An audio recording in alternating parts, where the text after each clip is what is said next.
ದೇವಸ್ಥಾನ ತೋರಿಸಿದ್ದೀನಿ. ಸೊ ಇವಾಗ ನಾವು ಗುಡ್ಡದ ಲಕ್ಕಮ್ಮ ದೇವಸ್ಥಾನಕ್ಕೆ ಹೋಗ್ತಾ ಇದ್ದೀವಿ.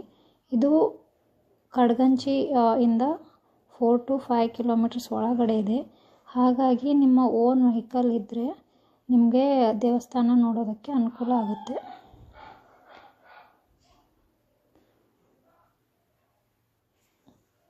ಸೊ ಇಲ್ಲಿ ಹೋಗುವಾಗ ನೋಡ್ಬೋದು ದಾರಿ ಹೇಗಿದೆ ಅಂತ.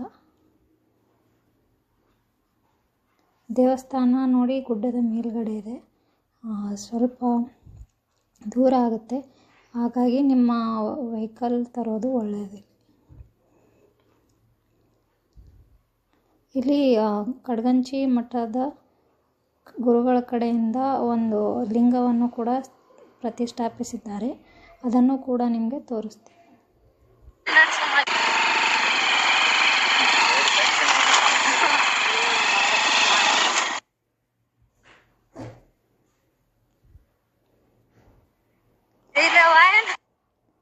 ಇಲ್ಲಿ ಇನ್ನೂ ಕನ್ಸ್ಟ್ರಕ್ಷನ್ ಮಾಡ್ತಾ ಇದ್ದಾರೆ ರಸ್ತೆ. ಸೊ ದೇವಸ್ಥಾನ ಕೂಡ ಹೊಸದಾಗಿ ನಿರ್ಮಾಣ ಮಾಡ್ತಿದ್ದಾರೆ. ಇಲ್ಲಿ ನೀವು ಬರಬೇಕಂದ್ರೆ ನಡ್ಕೊಂಡು ಹೋಗಬೇಕಾಗತ್ತೆ. ಇನ್ನೂ ಕನ್ಸ್ಟ್ರಕ್ಷನ್ ಮಾಡ್ತಾ ಇದ್ದಾರೆ. ವಾಕ್ ಮಾಡಿಕೊಂಡೇ ಹೋಗಬೇಕಾಗತ್ತೆ. ಸೊ ರಸ್ತೆ ಆದ ನಂತರ ನಿಮ್ಮ ವೆಹಿಕಲನ್ನು ಆರಾಮಾಗಿ ಇಲ್ಲಿ ತರಬಹುದು. ಭಾಳ ಡೆವಲಪ್ ಮಾಡ್ತಾ ಇದ್ದಾರೆ. ನೀವು ಗುಲ್ಬರ್ಗಾದ ಹತ್ತಿರ ಇದ್ದರೆ ಈ ಪ್ಲೇಸನ್ನು ಖಂಡಿತ ನೋಡಲೇಬೇಕು. ಭಾಳ ಚೆನ್ನಾಗಿದೆ.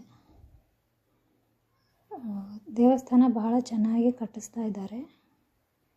ಇಲ್ಲಿ ಗಿಡಗಳು ಇದೆ. ಸ್ವಲ್ಪ ಶಾಂತ ವಾತಾವರಣ ಇದೆ.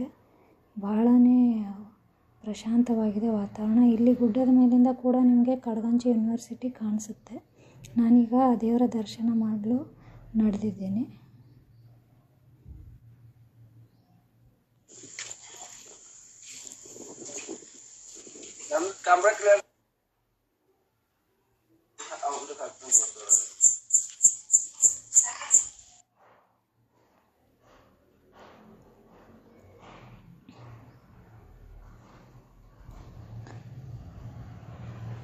ಒಳಗಡೆ ಲಕ್ಷ್ಮೀ ಮೂರ್ತಿ ಇದೆ ದೇವರ ಗರ್ಭಗುಡಿಯಲ್ಲಿ. ಸೊ ಈಗ ದೇವಸ್ಥಾನದ ಮೇಲ್ಗಡೆಯಿಂದ ನೋಡಿದಾಗ ಸುತ್ತಮುತ್ತ ನಿಮಗೆ ಫೀಲ್ಡ್ ಕಾಣಿಸುತ್ತೆ, ತೋಟ ಹೊಲಗಳು ಇದೆ. ಸೊ ಬಹಳನೇ ಸುಂದರವಾಗಿದೆ ಪ್ಲೇಸು. ನೀವು ಕೂಡ ಒಮ್ಮೆ ಬಂದು ಭೇಟಿ ಕೊಡ್ಬೋದಿಲ್ಲ.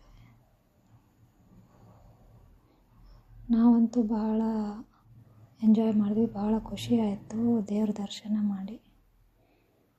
ಗುಲ್ಬರ್ಗ ಸಮೀಪ ಇದ್ದರೂ ಕೂಡ ನಮಗೆ ಕೆಲವೊಂದು ಪ್ಲೇಸಸ್ ಗೊತ್ತಾಗಲ್ಲ. ನೀವು ಕೂಡ ಇಲ್ಲಿ ಬಂದು ನೋಡ್ಬೋದು.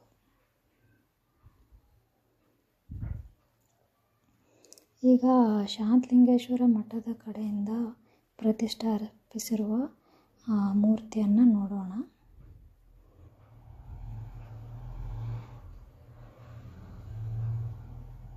ಭಾಳ ದೊಡ್ಡದಾಗಿದೆ ಮೂರ್ತಿ.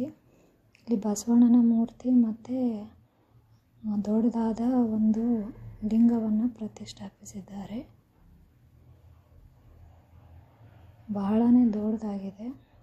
ದೇವಸ್ಥಾನ ಕೂಡ ಭಾಳ ಚೆನ್ನಾಗಿ ಕಟ್ಟಿದ್ದಾರೆ.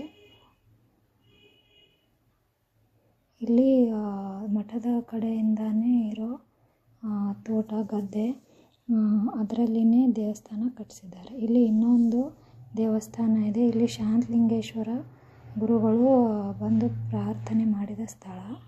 ಹಾಗಾಗಿ ಇಲ್ಲಿ ಕೂಡ ದೇವಸ್ಥಾನ ಕಟ್ಟಿದ್ದಾರೆ.